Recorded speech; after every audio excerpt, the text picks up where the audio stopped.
కోరుకుంటున్నాం. రెండు అందరి దానికి సంబంధించిన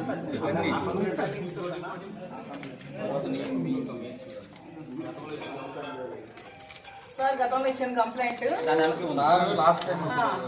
సార్ మీకు కంప్లైంట్ చేసి స్టేషన్ కి వచ్చి ఆల్మోస్ట్ అవుతుంది. శ్రీనివాస్ గారు ఎమ్మెల్సీ గారు జనసేన నుంచి చాలా థ్రెట్ ఉందని చంపిస్తారని బెదిరించి చాలా కంప్లైంట్స్ పెట్టి 2 months బిఫోర్ మేము కంప్లైంట్ ఇవ్వడం జరిగింది. దాని మీద ఎటువంటి యాక్షన్ కానీ ఎఫ్ఐఆర్ కానీ ఫైల్ చేయలేదు. కానీ ఎప్పుడో 2 years బిఫోర్ శ్రీనివాస్ గారు ఏదో జనసేన పవన్ కళ్యాణ్ కోసం మాట్లాడారని చెప్పి దాని మీద కేసు ఫైల్ చేసిన వెంటనే ఎఫ్ఐఆర్ ఫైల్ చేయడం జరిగింది శ్రీనివాస్ గారు. మేము ఇచ్చిన దాని మీద మాత్రం ఇంతవరకు ఎటువంటి రెస్పాన్స్ కూడా లేదండి. అతను ఒక ఎమ్మెల్సీ. సో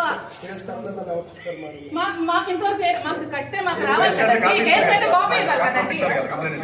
మాకు కాపీ ఇవ్వాలి కదా.